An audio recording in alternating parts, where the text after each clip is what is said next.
Bonjour, bonsoir tout le monde. Moi souhaite nous bienvenue sur channel ça qui c'est Eugilda's Life.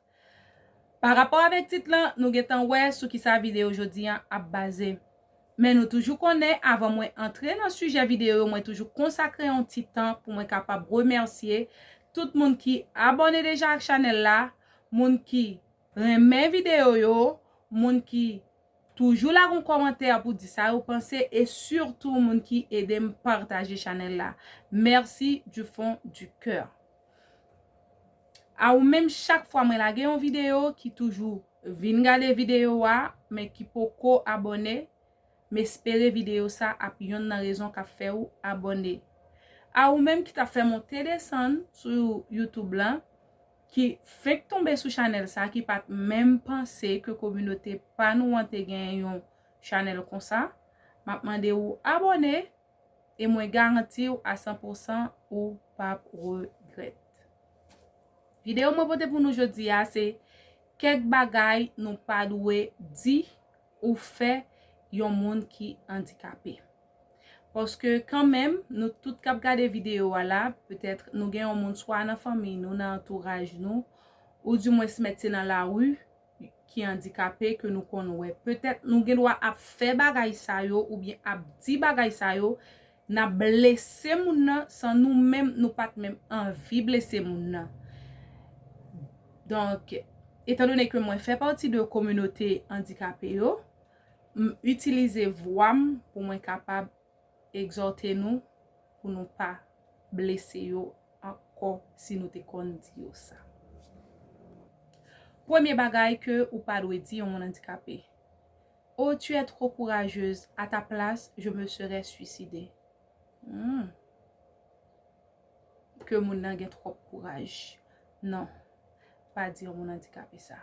Oui, nan tête pas ou gen doit faire avec de bonnes intentions, qu'a penser c'est féliciter ou féliciter pour courage li, ou gen doit penser que mon apprend ça bien. Même si li sourit, quoi, nan fon keul, l'a déchiré, li pas aimer ça.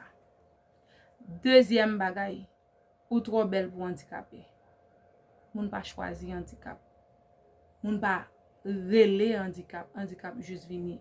Handicap frappé, moun qui belle, moun qui laide, moun qui intellectuel, moun qui ignorant, handicap frappé tout monde. D'ailleurs dans la communauté pas nous nous gagne un bagay qui dit maladie pas tomber sous bois. Même si yon handicap, yo va mettre dans catégorie maladie mais c'est une maladie quand même. Nous comprenez? Pas di moun nan il trop belle ou bien trop beau puis handicapé. Non, ça blessé. Troisième bagay que ou pas doit faire yon moun qui handicapé, le moun nan yon côté tout moun ap dévisager tant que c'est une espèce qui sorti dans l'autre planète qui atterri sur terre. Non, c'est tout côté dans tout cinéma, dans toute la rue, nous toujours un monde soit sous chaise roulante avec béquille, n'importe jeune ou avec faux pied, faux main, whatever.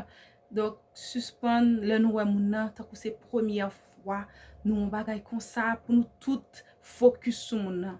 Nous fait moun nan gêner. Pas faire ça encore. Quatrième bagay que ou pas doit faire un monde qui handicapé.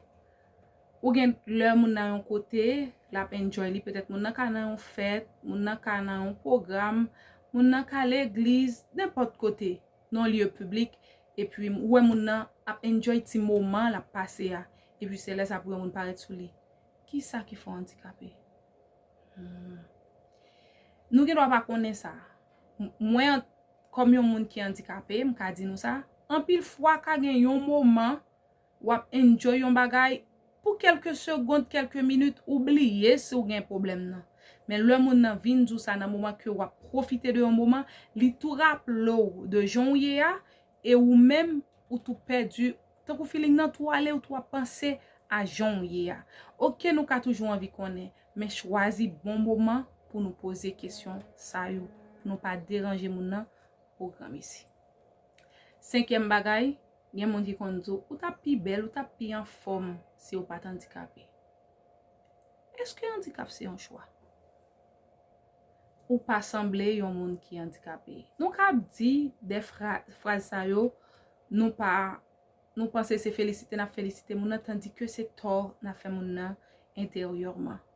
Ou pas sembler yon moun qui handicapé. est-ce que moun handicapé gen un visage particulier moun yo?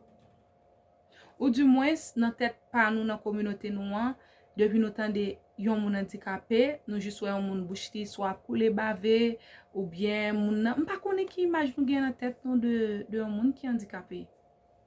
Donc, si nous connaissons dit moun nan ça, moun nan même s'il sourit, li pas content.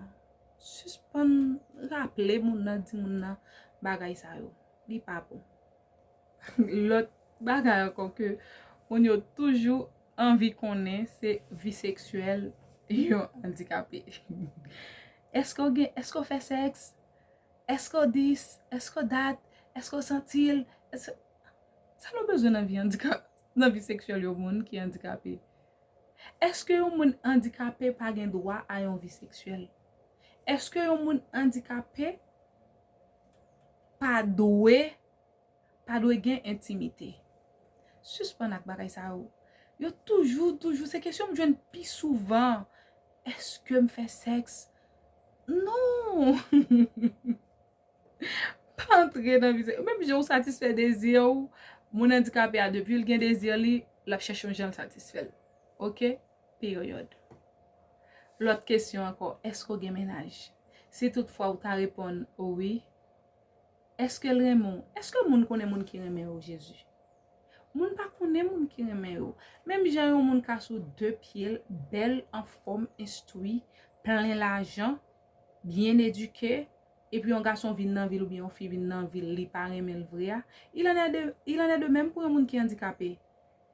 Moun nan gen doit venir, il pa remet vrai. Comme ça tout, yon moun gen doit venir dans vie yon moun qui sous 2 pieds tout, que moun nan remet tout bon. Comme ça tout le ka venir dans vie yon moun qui handicapé, li remet pour de vrai. Parce que, oui, nous confondons, haïtiens confondent amour avec attirance. Oui, nous aimons extérieur là. Mais il y a des gens qui cherchent plus toujours. Amour pas visuel, amour plus en dedans. Li gen doit aimer vibe moun nan, gen doit aimer énergie moun nan dégager. Li gen doit aimer le moun nan parler, jan moun nan parler, jan moun nan yé. Il gen doit prêt pour passer reste vie avec.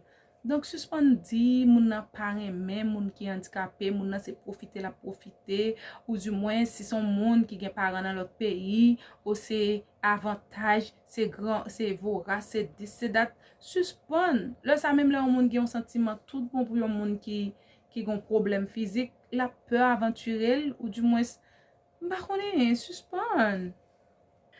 Nous connait pas même faire vidéo longue. Donc ça c'est dernier bagay que m'a dit non pour nous pas dire ou faire un monde qui handicapé, c'est est-ce qu'on envie faire sexe? L'on envie faire sexe, ça on fait. Les amis. Non fèmerie. Comment est-ce que me connais envie faire sexe là? On bien moi mieux.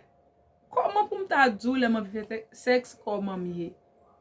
Ou m'pa nan intimité avant ou m'pa gè pour me raconter tout bagay ça yo. Ça c'est moi-même qui pour connaître et puis si m'gen un partenaire peut-être m'gen doit dire ça, me supposé dire ça, même pas gen pour me dire aux amis, yon moun comme ça me m'envie faire sexe mais comment mieux, gen sujet qui strictement personnel. Donc, n'a prêté là, me souhaite vidéo ça aider. N'a pour une prochaine fois dans une autre vidéo. Mon Dieu béni nous. Bye bye.